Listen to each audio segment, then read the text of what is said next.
একটা খুবই অ্যামেজিং গ্রামারের ফ্যাক্ট শিখাই, দেখেন ভালো করে। এখানে 3টি সেন্টেন্স আছে এবং একটু ভালো করে ফোকাস করেন স্ট্রাকচারগুলো। Have, had. হ্যাভ হচ্ছে V1, হেড হচ্ছে V3। একটু ভালো করে ফোকাস করেন। হ্যাজ হচ্ছে V1, আই মিন S/S। আমি যদি একটু বলি, আমরা জানি HAVE, হ্যাভ। যদি আমরা এই হ্যাভের সাথে কোনোভাবে এস বা ইএস অ্যাড করি, যে নতুন ওয়ার্ডটা আসে আমরা একটু মজা করে এটাকে বলি হ্যাজ। ওয়ার্ড বলি আমরা হ্যাজ বলি। নর্মালি হ্যাভস টাইপের কোনো ওয়ার্ড নেই। হ্যাজ তাহলে বলতে পারি আমরা V1, head V3। Head V3, আবার head V3। So what is the fact? Fact হচ্ছে ইংরেজিতে মাত্র একটা ভার্ব, যেটা হ্যাভ ভার্ব, যার একই সাথে V1 এবং V3 বসতে পারে। V1 V3 তো বসতে পারে অফকোর্স, এবং মোস্ট ইম্পর্টেন্টলি V3 এবং V3 একই সাথে বসতে পারে। এটা হচ্ছে হ্যাভ ভার্বের একটা আইকনিক ফ্যাক্ট বলা যায়। আগে আমরা একটু হ্যাভ ভার্বকে ভালো করে চিনে নেই।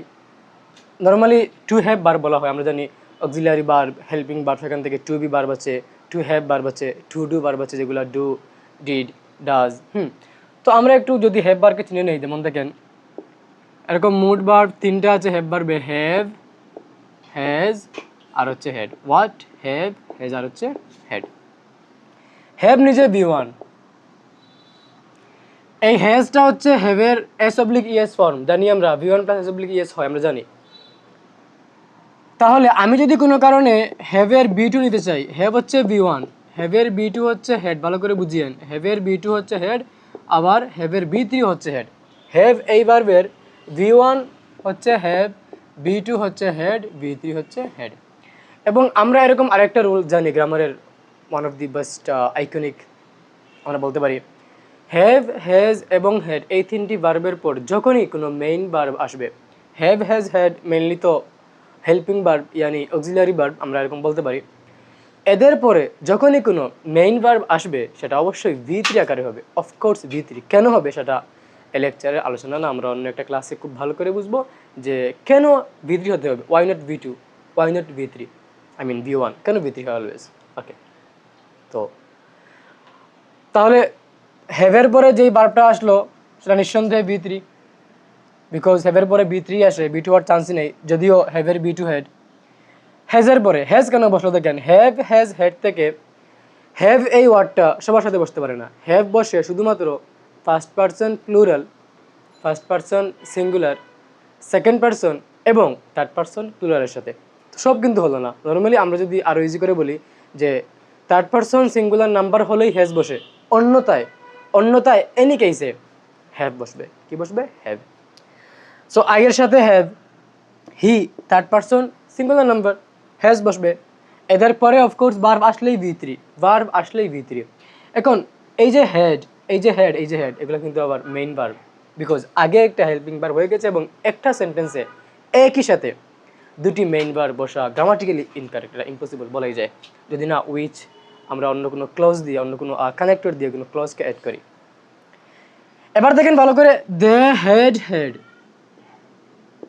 হেডকে আমরা বি ভার্ব অফকোর্স বলবো, আমরা হ্যাভ ভার্ব বলবো। তবে যদি আমরা চিন্তা করি ওই সেন্সে যে হেড নিজে একটা V3, আবার এখানে হেড আবার V3, অর্থাৎ V3 এবং V3 একই সাথে বসলো। আমি বাংলাগুলো অফকোর্স বলবো।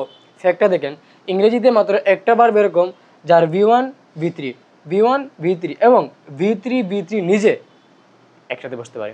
তো কেউ যদি এখানে বলতে চায় যে V2, তাহলে সেটাও বলতে পারবে যে V2 এবং V3 একসাথে বসতে পারে। আর কোনো ভার্ব এরকম নেই, আপনি চাইলেও বলতে পারবেন না। এখন আমরা বাংলাটা ফোকাস করি। I have had my dinner. আরেকটা জিনিস শিখেন, আমরা ডিনার বা রাতের খাবারের জন্য আমরা এখানে ইট বলি না, নর্মালি আমরা হ্যাভ দিয়ে কিছু একটা বলি। So I have had my dinner normal ছিল I have done my homework. প্রত্যেকটা V3, আমি এগুলো অনেকবার বলেছি, প্রত্যেকটা V3 এর বাংলা অর্থ এরকম হয়: খেয়েছে, গিয়েছে, এসেছে, ঘুমিয়েছে, করেছে। সাবজেক্ট আমি হলে, যদি সাবজেক্ট সে হয় বা অন্য কেউ হয়, তাহলে ঘুমিয়েছে, খেয়েছে, গিয়েছে, এসেছে। আমি হলে ঘুমিয়েছি, খেয়েছি, এসেছি, গিয়েছি, করেছি।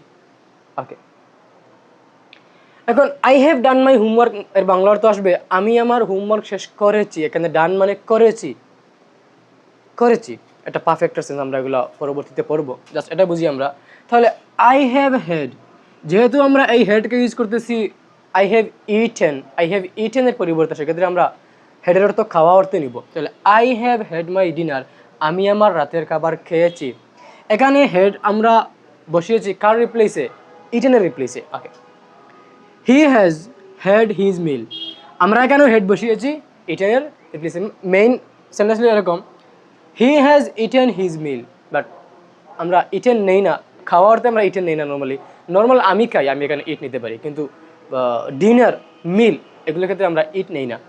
So she has had his mill, she বা হি তার মানে সে তার খাবার খেয়েছে, সে তার খাবার খেয়েছে। আমি খেয়েছি, প্রেজেন্ট পারফেক্ট, এখনো ফলাফল বিদ্যমান।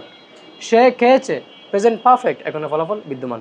Now the most important one is they had had their meal. Had হচ্ছে আমরা জানি হেড পাস্ট পারফেক্টের verb, subject plus had plus B3 plus others বলে আমরা বিফোর আফটার দিয়ে আরও কিছু বলতে চাই, যে ডক্টর আসার পূর্বে রোগী মারা গেলেন, ওই সেন্সটা। So they had had their meal, normally আমরা এখানে হেড বসিয়েছি ইটেনের রিপ্লেসে, আর হেড তো আগ থেকেই পাস্ট সেন্স দিবে যেহেতু পাস্ট পারফেক্ট, তাহলে ওই যে ডাক্তার আসার পূর্বে রোগী মারা গিয়েছিল, রোগী মারা এই যে গিয়েছিল, আমরা ছিল অর্থ নিব।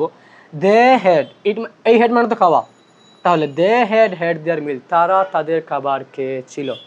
Before another past action is called past perfect tense. যাই হোক, তো আমি বুঝালাম, যেটা একটু সামারি করি, যে ইংরেজি গ্রামারে একটাই ভার্ব আছে যার একসাথে V1 এবং V3, বা কেউ যদি বলতে চায় V2 V3, বা মেইনলি V3 V3 এবং V1 V3 একসাথে বসতে পারে। Thank you.